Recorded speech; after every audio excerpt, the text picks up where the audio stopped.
ป้อปืนหันเฮาปืนเวเปเฮาเคยต่อหน้าเฮาเคยทบหันเฮากวยอยู่กวยปืนยานไกเป็ดเฮาซึ่งในสองสู่เซายามทบกันค่ะหือมังปองมังละในเฮาเคยมีศักดิ์ศรีหลักฐานมันว่าเซาเก่าเฮ็ดในมันแม่นอยู่อันว่านั้นเอาโตซาเซาเก่าในเป็นเครื่องลังนักอยู่หนึ่งสิปูในเปิ้นกวยกะเครื่องลังนักโตซาในดีกว่าตุ้มตื้อก็อันเจ้าเก่ายังนั่นก็ยำกาดีกว่าตุ้มตื้อป้าชิมหอมเฮาพอปีนั้นมาย้อนโตซาในสิก็อันเฮาฮักนั่นตียันไก่เป็ดเฮาปองว่าเหมือนตั้งเฮาหรือเป็ดก็อันมีกาขันในสู่ปันเพราะว่าเฮาหรือลายวายมาพรจะโตซาในมันลิโกกาหือในตีเฮ็ดเฮาสับตังเป็นโลนินัสมีก็มีเสตั้งเป็นเงียวนั่นค่ะอ๋ออันเฮ็ดใส่เฮาคืออันเฮ็ดเฮาไล่เป็นเจอเลือดเจอไม่อันเฮ็ดเฮาไล่อยู่สาลมเจออันเฮ็ดเฮากินหวานนอนลับอันเฮ็ดเฮาไล่กัดเย็นในเป็นอันเลอปนในเป็นตอซาค่ะอ๋อเนกะโลภะตอซาโมหะสามอยู่ในอันเฮ็ดตื้อขึ้นตัวเจ้าเก่าแห้งหนานั่นเป็นตอซาอันว่าในกอบสังแลปอเป็นมากอบโลภะแลตอซาสังปอเป็นมาอันเจ้าเก่าคไลป้อไลมาอันเจ้าเก่ามุงมองนั่นป้อเป็นมาซ้อมหนังมุงมองไว้นั่นไงตอซาอันว่าในสังปอเป็นมานั่นค่ะอ่ะโอค่ะหมายสงตังเซงค่ะวิดีโอในเคลาลองตอซานั่นค่ะอ๋อก็เปือตัวเจ้าเก่าตัวเขาในมือกาก่อนป่นมาเขาเป็นกวนเจอเขาก้นหนึ่งค่ะอ๋อก็นั่นแหละตอซาอันว่าในมันอยู่คลองเลยกวนเฮากูก็ตอซาอันว่าในกวนเฮาคากูก็นำแลอีมันตึนมีกูก็ยาวค่ะมังป้องมังเลยกวนเฮาคาเลยทบยาล้อกระทำอันให้มาสังว่าเฮาคาอำโมไว้วางเสอไหนสังมาทางเสอเฮาป้อไลอยู่สาลมใจก็สังมีกูวันเฮาเลยเฮาสังเลยทบยาลองซื้อสาใส่เฮานั่นก็สังมีป้อซึ่งนั่นก็เสอเฮาในสังคือเนอเข้ายามอ่อนปอดกวยสังมาตุ้มตื้อใจเฮาปอยาวนั้นเฮาเลยขำตามมันเอาเลือนเอาปีมันก็สังเป็นไรเมื่อนางเฮาเลยผัดยันก็อันเฮาหักก็อันเฮามืดกือนั้นก็เลยผัดตายเมื่อนางอุเมตายฮือพี่น้องโฮมต้องตายกว่าฮือในซื่อคือเจ้าเก่าลูกหายตายกว่าฮือลุงลางนางมีตายกว่าฮือเสื้อในเพอเมรอนไลตื่นติไลทบยาววันหนึ่งมือไลทบซึ่งนั้นไลไม่ไลเลือดจู่กับลุยการงานก็ตอนหนังนั้นการงานอันเจ้าเก่าเฮ็ดอยู่มือเหลียวในสังซึ่งว่ามีปัญหามาสีลองเลยสำไรค่ายกว่าเฮ็ดแทงตีเหมือป้อไหนตีมีลองสุกเสอจึนสะว้วนปองว้วนออกว้วนกวางว้วนหยาบมาเนี่ยเสอเข้าในตีหวังวือแทบจัดสังก็ตีนั่นไหลพอปีนั้นมาเสอเข้าในตีคือตีอุ่นนนมาหังหรือสินั่นเนื้อฐานะนาการเฮาเฮ็ดอยู่นั่นสังซึ่งว่าเปิ้นปวดเป็ดยาทุสั้นทานเฮาฮื้อไหนตีมาตื้อเสอเฮาตีว้วนป้าลองสลีดเศร้าเก่าตุกนั่นสิตียินอายเปิ้นพอปีนั้นมาเสอในตีคือลองตั้งเป็นใจคือในกุนอายุใหญ่เขาซื้ออาศักใหญ่เขาตีหูลีเซเปิ้นลองใจคือในป้อเป็นกุนหนุ่มเขาตีไปป้อทางเสียงลีกุยกาคืออันว่าในอันเฮ็ดเฮากุนเฮาคือสิเปิ้นอันเฮ็ดเฮาตัวเฮาอันเฮ็ดเฮาใส่เฮาคือสิเปิ้นนั่นเป็นตอซาเฮานั่นค่ะอ๋ออันเฮาคาไลหันอยู่กูวันอันเฮาคาไลทบอยู่กูวันเพราะว่ามันมาถูกตาเพราะว่ามันมาเมียนใจเฮาป้อไหนใจเฮาตีสุกใจเฮาตีไม่ใจเฮาในตีจึนสะใจเฮาตีลมลีใจขี้ใจไม่ใจสุกใจกูใจเล็กแห้งใจตกใจปิดใจปอดจากกว่าเส้นในเป็นตัวสะมุมเดียวค่ะพอเฮาไล่ทบไล่หันไล่เปลี่ยนอยู่ซึ่งไหนกูวันเมืองกวนพอปีมันหึงมาพอปีมันยาวมาไหนสั่งมาตุ้มตื้อไปอยู่ลีเฮาตัวเฮาห่างพังเฮาเสนสังเท่าเพอ สังเกตเพอกุนโตซาอยากเขาในเป็กซัมว่าเขาอำหันขึ้นหน้าเขาสิตะพออยู่ที่เปิ้นต่างก็สิด้วยที่เป็นหน้าแคบโทนเอาอำนั้นก็ตีเหมือนอมกะปิก็นั้นแลเปิ้นสั่งใกล้ว่าด้วยหน้าตามันก็อำจินอำเซยสิปอกอำมีมังกราสิปอกในอำเซยเขาในกอบโตซาเลสั่งเป็นในมากขยะลองเซอฮื้อเซอไม่เซอขี้เซอเงาเซออำจินอำสะอำมีลองลมเซอเจในปอมันปอเป็นมาอินแห้งเขาก็ตีเสียงไว้ข้าวยำเขาก็ตีเสียงเป็นละลายใส่ใจเขาก็สั่งปอดเขากุนโตซาใหญ่ในปึงพังหางเล็กขณะผิวเนื้อนังก็สังซิวหิวสังซิวแห้งสังซิวหูสังซิวยันหึงมาตื้อป้าไปอยู่ลีลูกก่อนเขาซึ่งในก็สั่งไรเปลี่ยนมาปอหาด้วยเงินมันแต่อันเจ้าเก่าเคยไล่บ่อำไรอันเจ้าเก่าเคยเปลี่ยนบ่อำเป็นมาซึ่งในอันเคยไล่นั่นเป็นล้อพระเคยไล่บ่อำไรเป็นตอสะอันเคยเฮ็ดบ่อำไรเฮ็ดเป็นใส่ตอสะกูวันเมืองกวนในอันเฮาไล่ทุบไล่หันลองอำถูกเซอลองลีเซอลูกลองเซอลำลองลีเซอออกโตสะลองลีออกโตสะซึ่งในมันมาเฮ็ดเฮาแห้งอินาจินในตัวเฮาในซิวแห้งซิวเซ็งซิวหมดเงินอันเฮาไล่หาหยาบหาเย็นมาซึ่งนั่นแหละสังข้าวยามซึ่งนั่นแหละสังบ่มันเซ็งกว่าในเฮายังหมอสิไลอำไสคาฮาตอนนั้นอ้อบางป้องบางไหลสังก็อำไสลงดังสังติติสังมาเฮ็ดให้เฮาสลัมใจปอดสังมายุงต่อซาเฮาสิเฮ็ดให้เฮาใส่ขึ้นใจคันมาสิในมันมาสั่งแห้งในตูในใจเฮาน่ะก็นั่นแหละแห้งอันมีในตูแห้งอันมีในใจเฮานั่นก็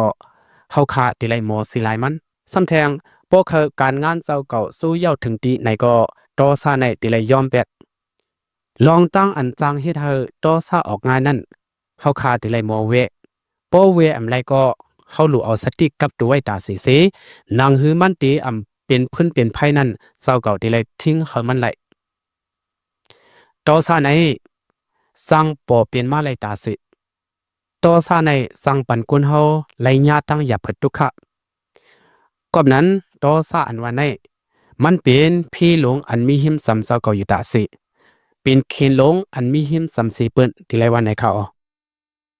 ปอนั้นเคนอันมีตีหิมเฮาในเฮาติไลฮู้ลองมันลีลี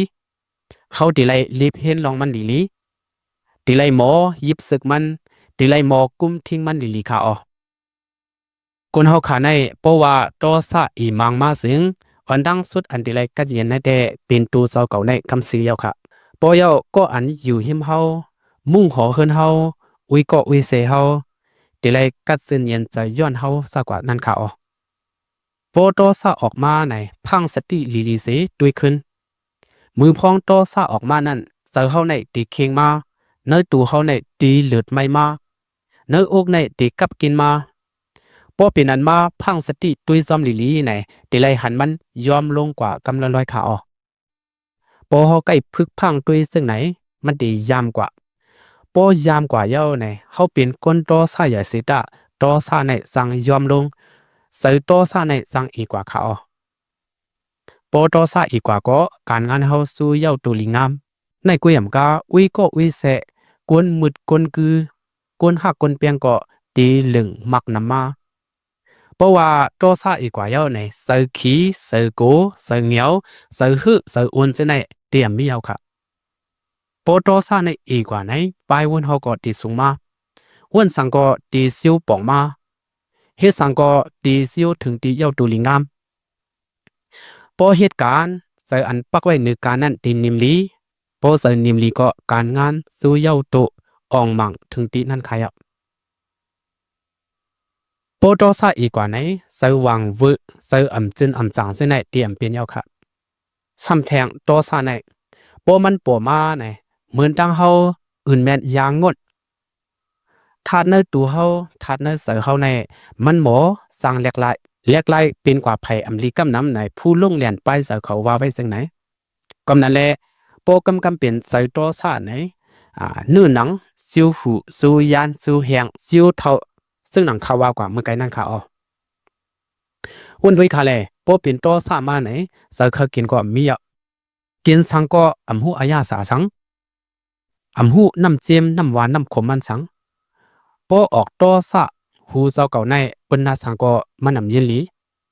ตีนอนก็นอนอำลับมือพองออกตัวสะมือพองตัวสะตึกออกตึกแห้งอยู่นั่นตีตูเข้าในเสียบก็อำหูเสียบก็อำหูกัดก็อำหูไม่ก็อำหูพอตัวสะนั่นปีกว่าหายกว่าเย้าในสังไกหูตัวว่ามันเจ็บมันแสบกำนั้นแหละสังว่าตัวสะไหนมันเหมือนกล้องมันเหมือนแหนเพราะว่ามันได้ซึมเข้ามาในตัวในเสือเฮาเย้าในพิษถูกๆมันอำหูมันอำหันสังเย้าค่ะกอบตัวสะเฮานั่นแหละสังกว่าตุ้มตื้อปาก็อันอยู่เฮียมเฮาอำจิวกันตั้งอันเฮาเปลี่ยนตัวสะอยู่นั่นก็สังฮึดสังละสังป้องป้าเขา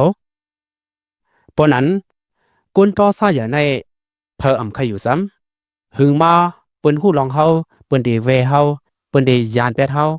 หึงมากอบตัวสะในแลเจ้าเก่าสังสับตั้งเป็นที่เสือลงนินัสตั้งเป็นลงนินัสในเขาว่าได้แหงทัดเจอสังตกง่ายนะวันในข่าวก้นแหงเสือตกง่ายในก้นสับตั้งเป็นลงลินัสในมันดีกำม่วนว่าเพออำหันลีในเก่าเพออำเคยเรียนก็เก่าเพออำปองใส่ในเก่าตีสังวนออกมาในเสือหางกุยมันจังไหนหึงมาอำฮัดเข้าออกเกกลางก้นเปิ้นยักกุยมันกุยก็ว่าเปิ้นเสมันเปิ้นอำหันดีมันตีเป็นมาจังไหนข่าวกำนั้นแลก้นโตซาอย่าในพอหึงมากำผามันในตีเก็บกว่าติ๊กโตซาอันว่าในพรดีพรซาตาเปิ้นตาเฮามันอำหูมันอำม่วนสอนสังหันก็มันอำหันโตซาในมันอำมีขอบมันอำมีเปิงมันอำมีเหรียญในเมืองคนเฮาขาในอันไรก็ลีมันหลมีขอบมันหลมีเปิงมันหลมีเหรียญสังไกหางลีค่ะโคนุงโคไว้กุ้ยก็พวกเฮาอำมอนึงซ้อมปืนก็ต่อเตรียมหางลีเป็ดก็ลีกุ้ยตาหางกุ้ยก็ลีเพื่อนศาสตร์อ่อนกุ้ยก็ลีป้ออำเฮ็ดปันขอบมันยังอำหางลียังอำลีด้วยรู้อันคาคือว่าในก้นเฮาคาในป้อเป็นต่อซามามันอำมีขอบปึงสังแลสร้างเฮ็ดเฮอกาขันเฮาตกสร้างเฮ็ดเฮสิริเฮาลุโปโตซาอีวังกว่าในเซอกูเซอเฮเซอขีเซอไม่ก็ดีอีกว่าโตซาในโปเฮาฮู้ลองมันในพรดีพรซามันในเฮาตีสังกุมกับมันไหลลีโปเฮากุมกำไรลีก็เฮาสังกัดเย็นกุยมกาซื้อมีหิมเฮาซื้อนั่นก็ตีสังไหลตั้งกัดเย็นย้อนเฮานั่นค่ะโตซาในเพราะว่ามันไหลออกเสเข้าดัง1 ชั่วโมงกุยอันนั้นครึ่งชั่วโมง1กุยก็สมบูรณ์ตานเฮาไหลเหตุการณ์เข้าดัง10 ชั่วโมงคือตานเลยนะคือตานอันเฮาไหลเหตุการณ์ส่วนการให้ทั้งวันนั้นค่ะบ่เป็นโตซามาไหนคืออุ่นแฮงหนาอำใครเฮ็ดสังซื้อกวนป้ายอยู่ลีอำเข้มซ้ำออกโตซาไหนยังแค่ตีหูลีเสเปิ้นเนี่ยแฮงในตัวในมันจิวเสียงไว้น่ะกุนโตซาอย่างในเหตุการณ์ป้ายมักมีก็ป้ายมักมีสังลุเหตุการณ์ป้ายปีหญ้าก็การเฮียนมันสังลุเหตุการณ์เมืองก็การเมืองสังลุย้อนโตซามันโตซาอันว่าในเป็นโยกะตั้งเป็นอยู่หนึ่งค่ะเจ้าก็ตั้งเป็นอันนั้นในสังสับกันพอเขาเลยอยู่ซ้ำกุนโตซาอย่างไหนเขาก็สร้างเป็นกุนโตซาอย่างซึ่งหนังมันอีดอ่อนก้อยก็อำเยี่ยนสิไลตีนประหลาดก้อยก็สลัมจะเปียอยู่ห้างก้อยเจ้าเก่าโซ่ตกวันลุดตกมือก้อยก็เอาเป็นโตซาสมบูรณ์เต็มเฮือนเต็มกิวเต็มวันก็มีจะในยามไรหันมาแล้วโตซาอันว่าในมันเฮ็ดให้เฮาเป็นคนหางซะเฮ็ดให้เฮาไหลตั้งอายตีเฮ็ดให้กาขันเฮาตกยามยินอปุ่มงูตัวหนึ่งมีวันหนึ่งพึ่งตัวหนึ่งมาสิกอกของงูสีกอกของงูซ้ำอำป่วยงูตัวนั้นก็สลัมหนายอ่ะตอซามันออกแห้งหนายอ่ะมันวนว่าพึ่งตัวไหนมันตีหูลองเกาได้สั่งสอนมันดูก่อนไหนครับอยู่อำเฮงไล่หันล่อวัวลำหนึ่งมามันก็เอากอกของมันกว่าวางไว้เหนือเส้นทางล่อมา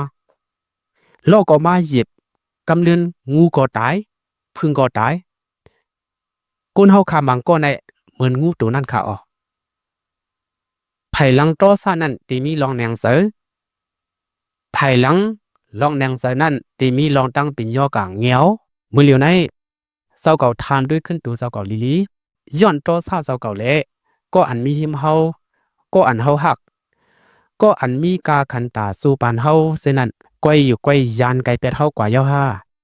ก็ไผโตซานั้นมาสุ่มงำเป็นแลลองมุนซื้อในคืนในยีเฮาในตูในเสือเฮาสิในไล่หายกว่าเปียเย้าห้าเพราะฮู้ว่าโตซาในอันมีพรนิตาเพ้อนะเฮาติไลคัดเสือมุ่นออกเป็ดในปานเพราะว่าขี้ขะโตซานั้นค่ะอ๋อค่ะมื้อในได้มีในก้อยค่ะเฮาหมออันกันทิ้งโตซาเพิ่มมันดีๆเส